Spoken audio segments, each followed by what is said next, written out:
దేవుని పరిశుద్ధ నామమునకు మహిమ కలుగును కాక. దేవుడు మన జీవితాల్లో దయచేసిన మరొక నూతన దినమును బట్టి, ఈ ప్రాతకాల సమయాన్ని బట్టి దేవాది దేవునికి వందనాలు చెల్లిస్తూ, వేకప్ విత్ గాడ్ వారికి నా కృతజ్ఞతలు చెల్లిస్తూ ఉన్నాను. ఈరోజు మన వాక్యము 2వ సమూయేలు గ్రంథము 24వ అధ్యాయము 24వ వచన చివరి భాగము ఇలాగున వ్రాయబడి ఉన్నది.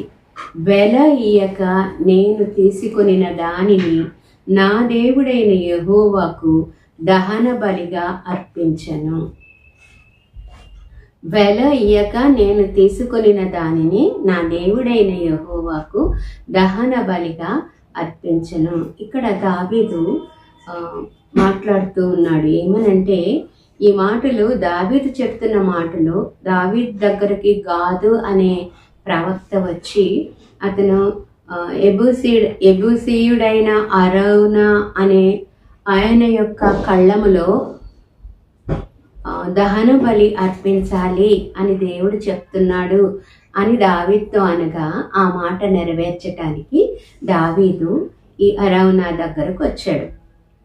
వచ్చిన తర్వాత అక్కడ నేను దేవునికి బలిపీఠం కడతాను అన్నప్పుడు అరౌనా చాలా భక్తితో విధేయతతో ఆ దహన బలిపీఠం కట్టడానికి కావలసిన సామగ్రి అంతటిని అర్పించడానికి కావలసిన కట్టెలు మొదలగువన్నీ కూడా ఇవ్వడానికి రెడీ అయిపోయాడు. అప్పుడు దావీదు అన్న మాటలు ఇవి: వెల ఇయ్యక నేను తీసుకొనిన దానిని నా దేవుడైన యెహోవాకు దహన బలిగా అర్పించను. అరౌనా అన్నాడు, నేను ఇవన్నీ కూడా దేవుని కొరకు కదా, నేను ఉచితంగా నీకు ఇస్తాను రాజా, నీవు బలి అర్పించు అని చెప్తే దావీదు ఇష్టపడలేదు. దావీదు ఉద్దేశం ఏంటంటే, దేవునికి ఇచ్చేది విలువ పెట్టి కొనినది మాత్రమే ఇవ్వాలి అని, విలువైనది దేవునికి ఇవ్వాలి అనేది రాజు యొక్క ఆశ.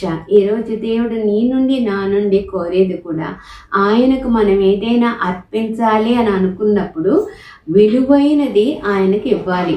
మనం ఎవరికైనా గిఫ్ట్ ఇచ్చేటప్పుడు వారి యొక్క స్థాయిని బట్టి మనం గిఫ్ట్ ఇస్తాం. మనం ఆ దేవుని దగ్గరకు వచ్చేటప్పటికి మనకు ఎవరన్నా ఫ్రీగా ఇచ్చింది దేవునికి ఇచ్చినట్లయితే దేవుని మనం చీప్గా చేసిన వాళ్ళం అయిపోతాం. దేవుడు ఎటువంటి దేవుడు? మనల్ని సృష్టించిన దేవుడు, రక్షించిన దేవుడు, ప్రాణం పెట్టిన దేవుడు, రక్తం కార్చిన దేవుడు.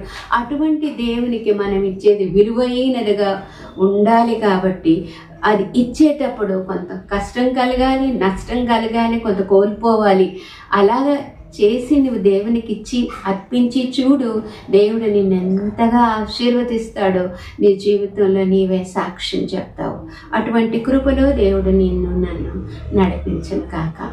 పరిశుద్ధుడు అయిన మా పరలోక ప్రియ తండ్రి, ఈరోజు నీవు మాట్లాడిన మాటల కొరకు వందనాలు తండ్రి. అవును ప్రభా, నీవు దేవాది దేవుడవు, రాజాది రాజువు.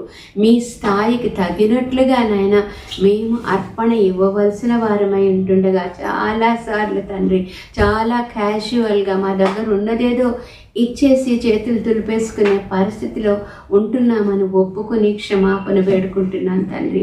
నీకు ఇచ్చేటప్పుడు విలువైనది, ప్రశస్తమైనది, మాకు కొంత కష్టాన్ని, నష్టాన్ని, నొప్పిని కలిగించేది ప్రభా, త్యాగం చేసి నీకు ఇవ్వడానికి ప్రభా. అర్పణ అనేది త్యాగం లేకుండా లేదు అని గ్రహించి మీకు అలా ఇవ్వడానికి మాకు సహాయం చేయమని యేసు నామములో అడిగి వేడుకుంటున్నాం తండ్రి. ఆమేన్.